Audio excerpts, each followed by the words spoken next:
Anatocast, seu jeito fácil de aprender e revisar a anatomia. Olá, galerinha aí do Anatocast, tudo bom, pessoal? Olha aí, mais uma vez o seu Anatocast voltando aqui para mais um episódio. Ei, presta atenção!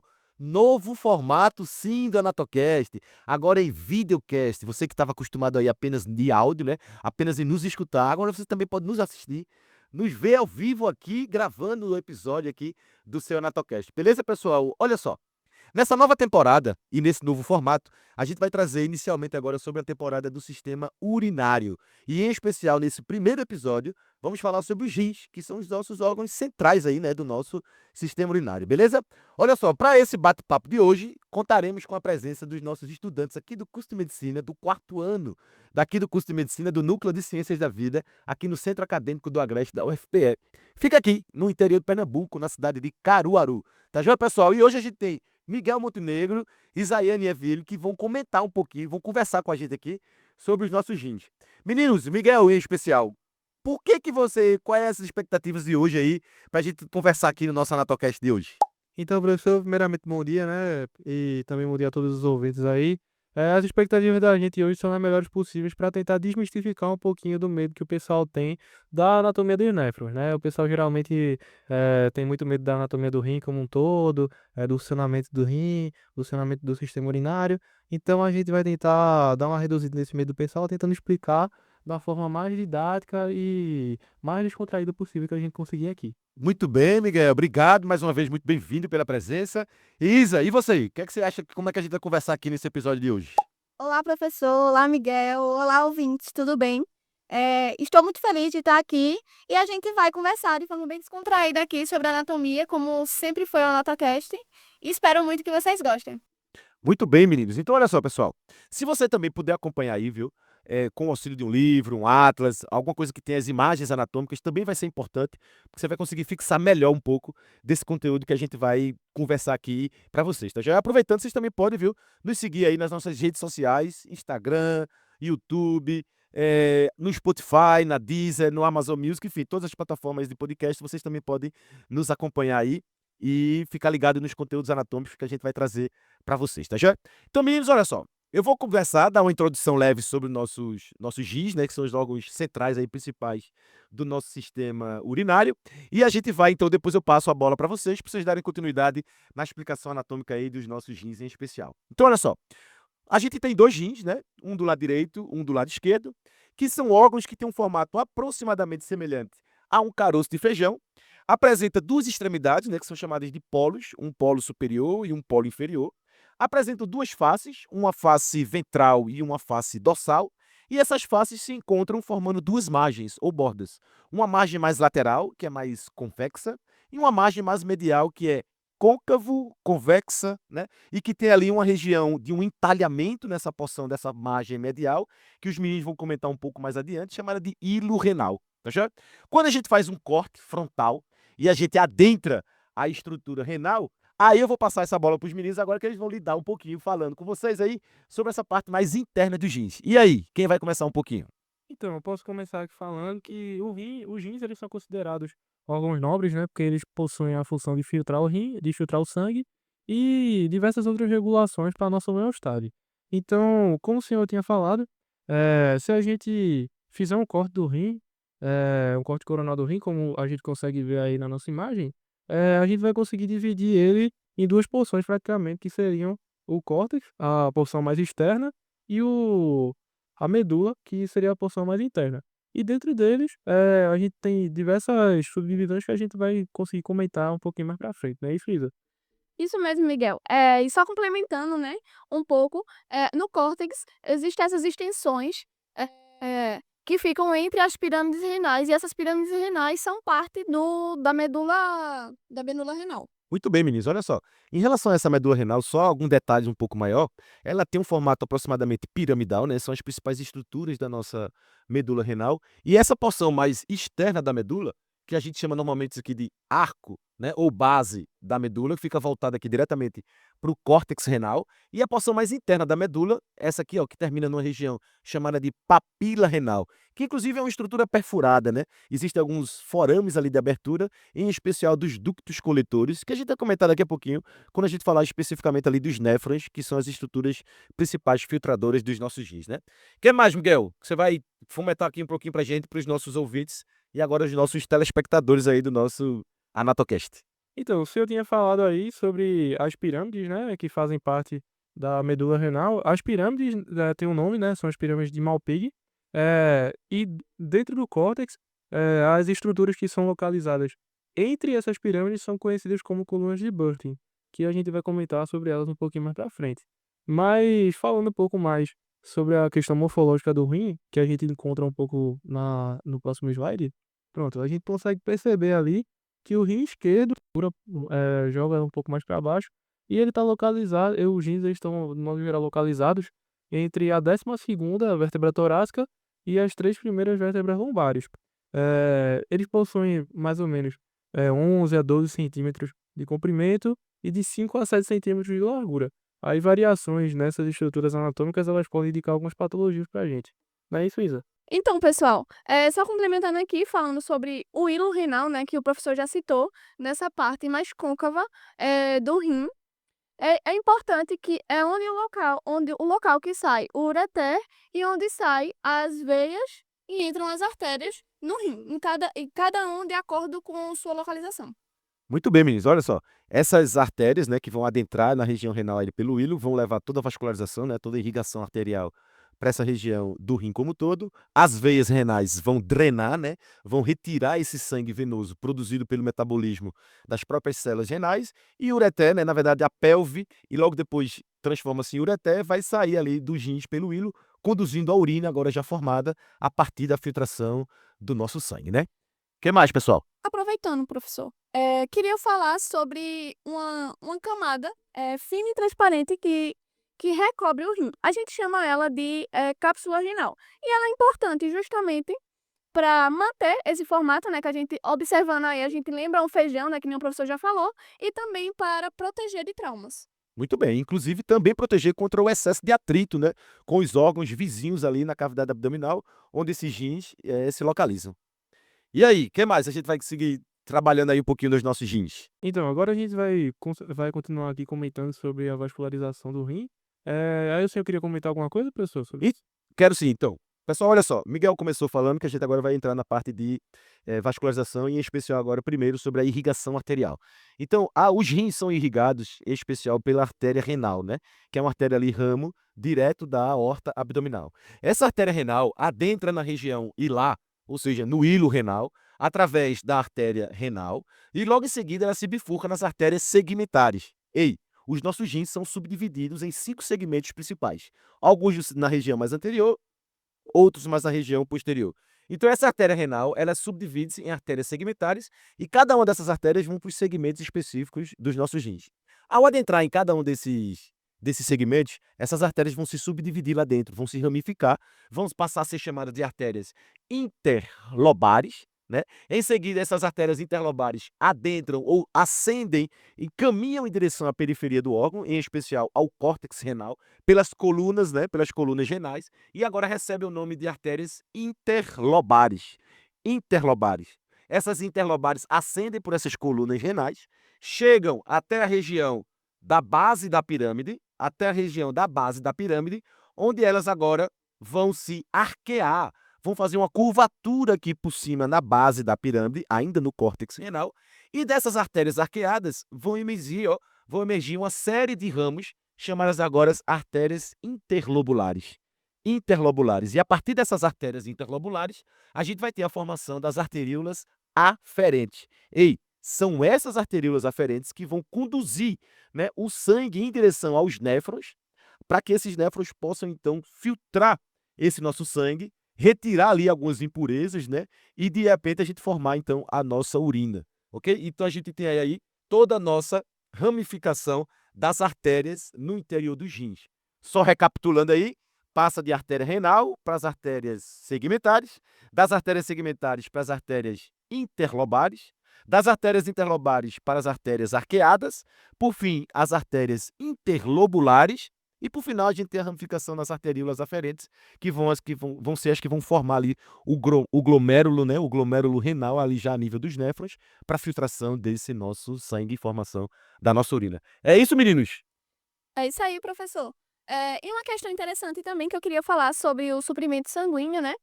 O suprimento renal das artérias renais é que é uma média, normalmente, de 1,2 litros por minuto que essas artérias elas fazem, né? E uma questão interessante é que a cada passo que essas artérias elas vão passando de uma para a outra, vem de um diâmetro menor. Elas vão diminuindo de tamanho a partir que esse ciclo vai seguindo. Pessoal. E eu também queria introduzir aqui também para falar um pouco das veias. E aí, professor, como é as veias? É igual, é diferente? Podia deixar claro pra gente? Então, pessoal, olha só, em relação à drenagem venosa, ela ocorre no sentido contrário agora em relação à irrigação arterial.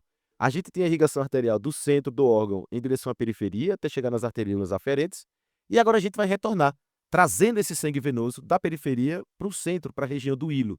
E as veias vão seguindo as mesmas orientações, com a mesma denominação das artérias. Então, quando a gente tinha ali as artérias interlobulares, né, agora a gente vai ter as veias interlobulares. Essas veias vão se anastomosar e vão formar as veias arqueadas.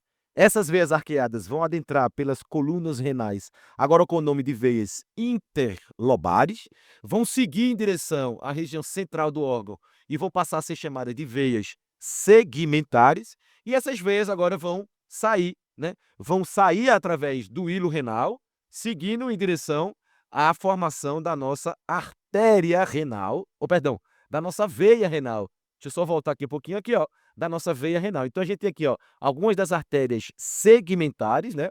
Algumas das artérias segmentares saindo aqui, ó, pela região do hilo renal, se anastomosando, formando aqui a nossa veia renal. Essa veia, então, vai drenar o sangue produzido, né, o sangue venoso produzido pelos rins, em direção à nossa veia cava inferior. E esse sangue, então, vai retornar ali para o coração, para depois seguir para o pulmão, para sofrer o processo de renovação no sangue ali, a nível dos nossos pulmões, através da hematose pulmonar. Então, a gente tem a artéria renal irrigando esse órgão e a veia renal drenando esse sangue venoso para a veia cava inferior, tá certo? E agora a gente vai passar para um outro assunto importantíssimo dentro dos nossos rins, que é os nossos néfrons. Vou passar a bola agora para Miguel falar um pouquinho aí desses nossos néfrons, quais os principais tipos e os principais componentes que constituem esses nossos néfrons, tá certo? Vai lá, Miguel. Então, professor, os néfrons, eles são as unidades funcionais do nosso rim, né? São a parte onde, basicamente, toda aquela filtração que o senhor falou mais cedo acontece. A arteríola eferente, ela vai trazer para o glomérulo o filtrado, o sangue, né? Aí vai formar o filtrado justaglomerular. Perto do néfron, a gente tem um aparelho chamado aparelho justaglomerular, que é um aparelho de feedback, que vai ser utilizado para formar a urina a partir da circulação arterial que vai estar chegando lá. E como a gente consegue ver na imagem, que vão desembocar ali no ducto coletor, formando a urina propriamente dita. Então a gente consegue falar um pouco sobre cada uma dessas estruturas. A gente começa ali em cima no glomérulo. Pronto, essa bola que a gente tem aí, o glomérulo aí vai estar envolvido pela cápsula e Bowman, né, formando os corpúsculos de Malpighi. Depois ele vai para o túbulo, o filtrado justaglomerular vai para o túbulo contorcido proximal, vai descer. Quer continuar, Isa? Posso continuar assim, Miguel. E do tubo contorcido proximal que ele falou, né? É a parte que ela filtra mais água, é a parte que ela filtra mais componentes, né? Que o nosso corpo precisa, e o que não precisa volta para a questão da urina, né? Para ser despejado fora. Essa partezinha mais fina que vocês estão vendo depois do proximal é a alça de Henle. A alça de Henle, que nem eu tô falando aqui, essa parte mais fininha, ela não reabsorve água. A função dela é de absorver componentes mesmo. Aí, a próxima parte também é o túbulo contorcido distal, vai fazer a mesma questão da proximal, só que vê o que ela não conseguiu pegar ainda, para para formar a urina. E depois vai para o túbulo coletor e, e segue o trajeto da urina. Uma questão interessante é que isso é um néfron. E em cada rim, normalmente a gente tem uma base de 1 milhão de néfrons, para a gente ter uma noção da grandiosidade que é o rim. Isso mesmo, pessoal. E olha só, nós temos basicamente 2 tipos de néfrons principais, né? Um néfron mais cortical, que é a grande maioria dos néfrons dos nossos rins, e um néfron chamado justaglomerular. A diferença basicamente entre eles é a diferença do tamanho da alça de Henle, e com isso influi ali um pouco, influencia na reabsorção de alguns íons, alguns eletrólitos principais aí a partir do sangue que está sendo filtrado, né? Algumas reabsorções desses elétrons, desses eletrólitos, na verdade, de volta para nossa corrente sanguínea, né? Então, de uma forma geral, a gente tem um corpúsculo de Malpighi, né, formado ali pela junção do glomérulo com a cápsula renal ou cápsula de Bowman. Depois a gente tem o túbulo contorcido proximal e o túbulo contorcido distal, como a Isa falou, são locais onde há uma grande absorção ou reabsorção de elementos para dentro de volta da nossa circulação sanguínea. E intermediariamente, entre essas 2 regiões tubulares, nós temos a alça de Henle, que é onde tem uma grande principal, na verdade, função de absorção de alguns eletrólitos também de volta para nossa circulação sanguínea. E aí a gente tem aqui na região central dessa imagem, ó, um túbulo coletor ou um ducto coletor, que é um ducto, na verdade, é comum a diversos outros néfrons. Então, vários néfrons desembocam essa urina que está sendo formada num único ducto coletor, e esse ducto coletor, na verdade, se abre aqui na extremidade das papilas renais, que fica ali nas pontas, no ápice da pirâmide renal. E essa papila, então, a gente vai ver daqui a pouco, são abraçadas por estruturas caliciformes, são os cálices menores, e essa urina, então, entra dentro de um outro conduto ou outro sistema de condução agora dessa urina, que vai dar a formação daqui a pouco da pelve renal, e essa urina vai sair dos rins em direção à formação dos nossos ureteres. E aí a gente tem, então, toda a formação da urina, tá certo? Miguel comentou sobre o aparelho justaglomerular, que é uma concentração de células ali entre a região do glomérulo renal com o túbulo contorcido distal, e aquele aparelho justaglomerular, ele também influencia não apenas no processo de filtração, porque ele controla um pouco da contração, do diâmetro, né, do controle do diâmetro das arteríolas aferentes e eferentes, como também ele tem uma importante função no controle da pressão arterial. Então, os rins não têm função específica apenas de filtração dos rins, mas também de controle da nossa pressão arterial. Não é isso aí, meninos? É isso aí. Essa parte que o senhor falou do controle da pressão arterial é justamente porque os néfrons eles vão influenciar no sistema renina-angiotensina-aldosterona. Então, conforme vai acontecendo toda essa troca de substâncias e a modificação de substâncias de uma para outra, vai poder aumentar ou reduzir a pressão arterial, porque vai aumentar ou reduzir a quantidade de fluxo sanguíneo que está passando por ali. Muito bem, garotos. De novo aqui, ó, uma outra imagem representativa aí dos nossos néfrons. Aqui lembrando, viu? Aqui é um desenho esquemático didático. Essa imagem, ela tá como se fosse um néfron aberto, né? Ele normalmente não é assim.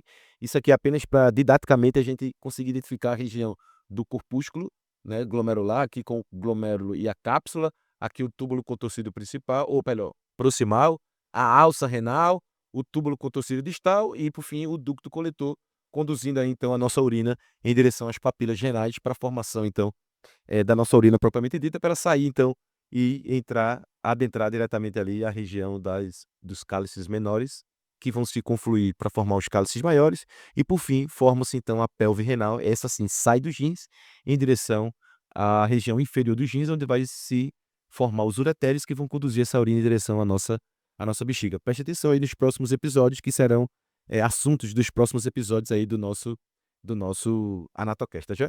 Pessoal, olha só uma coisa adiantando, ou na verdade trazendo uma outra informação a mais, é que acima dos nossos rins, né, na verdade no polo superior dos rins, nós temos normalmente a localização de uma glândula importante que chama-se de glândula suprarrenal, que é uma glândula importante ali para a produção de alguns hormônios, né? Os livros vão dizer assim, são os mineralocorticoides, os glicocorticoides e até andrógenos, né? Que são hormônios que têm influência ali sobre também as gônadas. Então a gente tem uma glândula importante, na verdade 2, né, uma de cada lado, acima de cada um dos rins, que são as glândulas suprarrenais. Às vezes alguns conteúdos desses são trazidos dentro do sistema urinário, outros são mais trabalhados ali, por exemplo, no sistema endócrino, quando a gente lida um pouco ali com a produção e a liberação dos hormônios na nossa corrente sanguínea. E aí, meninos, o que mais de informações a gente tem aí sobre os nossos rins? Mais alguma particularidade que vocês querem trazer? questão que eu queria falar, professor, é que o rim, que nem o senhor já falou, ele só não tem a função de filtrar o sangue. Ele tem a função também de manter a composição sanguínea, né, de manter o volume hídrico do corpo, de retirar várias substâncias ruins para o nosso corpo, assim, que a gente conhece, um ureia, uma amônia, que normalmente quando a ureia está bem alta, ela não é retirada do nosso corpo, isso prejudica os rins e pode causar uma disfunção renal aguda ou até mesmo, se isso for de uma forma bem crônica, uma doença renal crônica, né? Muito bem. E outra coisa, viu?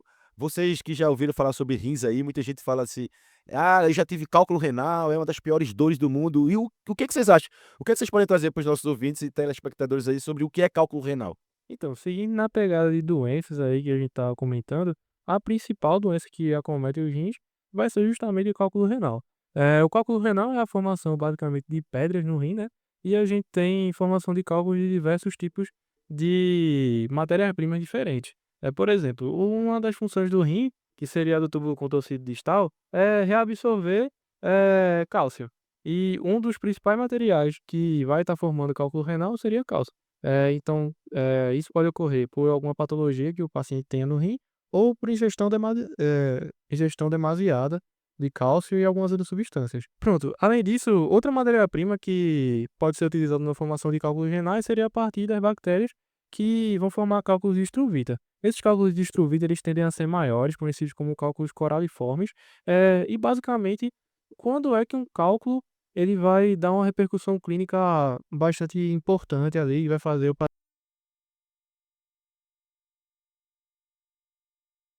assim que sente, me liga, consequentemente vai acabar impactando o ureter, obstruindo a saída de urina e causando bastante dor para o paciente. E ali a gente vai ter uma conduta cirúrgica.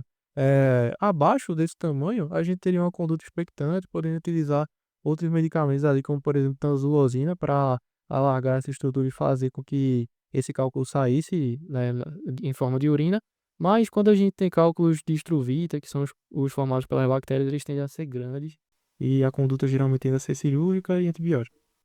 Muito bem, meninos. E olha só, você que nos assiste e nos escuta, é importantíssimo a ingestão hídrica, viu? A ingestão de água e de líquidos para evitar a formação desses cálculos renais. O principal tratamento, digamos assim, a principal recomendação médica para evitar a formação de cálculos renais é, obviamente, quem já tem alguma predisposição ou já tem alguém na família que já teve, pode ter novamente, mas é principalmente a ingestão de água, o volumes de água é importante para que o corpo consiga dissolver a eventualidade de formação desses cálculos. Quando o cálculo está no rim, ainda dependendo do seu tamanho, ele não é tão significativamente importante. Mas quando ele desloca-se do rim em direção aos ureteres, que são condutos mais estreitos, menores, e aí sim, a passagem desse cálculo renal pelas paredes uretéricas é que normalmente causa uma série de dores, e aí quem já sofreu aí sabe o que eu estou falando aí, são dores terríveis, né? E que os pacientes não gostam, e eu tenho certeza que ninguém vai querer sofrer isso aí, quem está nos assistindo. Então presta atenção, recomendação principal, ingestão de água, sempre ali 2 a 3 litros por dia de água é importantíssimo, né? E aí, meninos, como foi a participação hoje aqui no nosso Anatocast para vocês? Foi muito boa, fiquei muito feliz de estar aqui com vocês. E espero muito que vocês não percam os próximos capítulos, porque justamente irão falar das outras partes do sistema urinário. E aí, Miguel? Mais um ano aqui, né, professor? Presente aqui no Anatocast. E dessa vez em novo formato, estou muito feliz de estar aparecendo aqui mais uma vez, trazendo um tema que eu gosto tanto e que é tão importante para a nossa prática, que seriam os rins. Para todos os estudantes de medicina, na prática médica, diversas partes do organismo e diversas partes da homeostase que a gente precisa dar para o nosso paciente, elas vão estar relacionadas ao rim.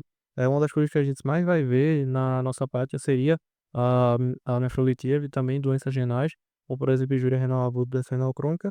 Então é bastante importante a gente entender tudo, desde a anatomia até toda a fisiologia, para a gente compreender como é que funciona aquilo ali certinho. Olha aí, pessoal, recado importante para vocês estudantes, tá já?